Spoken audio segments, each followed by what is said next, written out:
ชีวิตครูពេកមិនងាយស្រួលទេយប់ថ្ងៃខិតខំដើម្បីអ្នកចំងឺដៃកាន់ថ្នាំចិត្តកាន់ក្តីសង្ឃឹមព្យាបាលដោយជឹកលើអមិនចង់ឃើញអ្នកណាទុក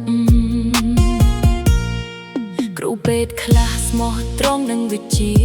ព្យាយាមគ្រប់យ៉ាងជួយអ្នកមានជំងឺសំដីទន់ភ្លន់ផ្ដាល់កម្លាំងចិត្តអ្នកជំងឺសរសើរថាគ្រូមានទឹកចិត្តគ្រូពេទ្យអើយសំដីមានតម្លៃមួយម៉ាត់អាចផ្ដល់ក្តីសង្ឃឹមថ្មីអ្នកជំងឺកំពុងភ័យសូមគុំបន្ថែមទុកពាក្យល្អមួយម៉ាត់អាចជួយឲ្យចិត្តរឹងមាំគ្រូពេទ្យល្អមិនត្រឹមជាបាលកាយថែមទាំងព្យាបាលចិត្តដែលកំពុងខ្សោយសូមធ្វើដោយមេត្តានិងក្តីស្រឡាញ់ព្រោះអ្នកជំងឺគ្រប់គ្នាក៏ចង់រស់ដោយសង្ឃឹមតែ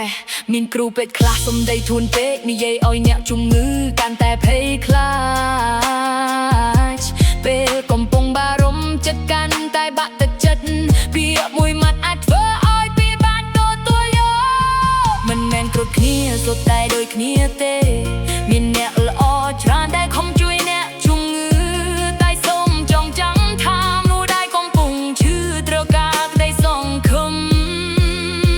មិនមែនការបំភ័យគ្រូពេទ្យអើយសូមដីមានសម្លៃមួយម៉ាត់អាចផ្ដល់ក្តីសង្ឃឹមថ្មីអ្នកជំងឺកំពុងភ័យសូមគុំមុនថែមទុកវាល្អមួយម៉ាត់អាចជួយឲ្យចិត្តរឹងមាំ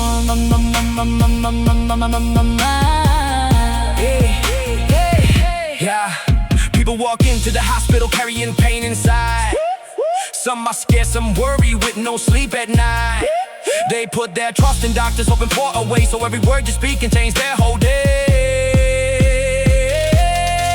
If the illness is real, to the truth, make it clear, but speak with compassion. Don't feed their fear, don't use heavy words that can break their hope. Give them strength and courage, show them learn to cope. A doctor heal the body, but the heart needs care. A little kindness shows that somebody's there. Medicine can treat the body, hope can heal the mind. With knowledge and compassion, leave the darkness behind.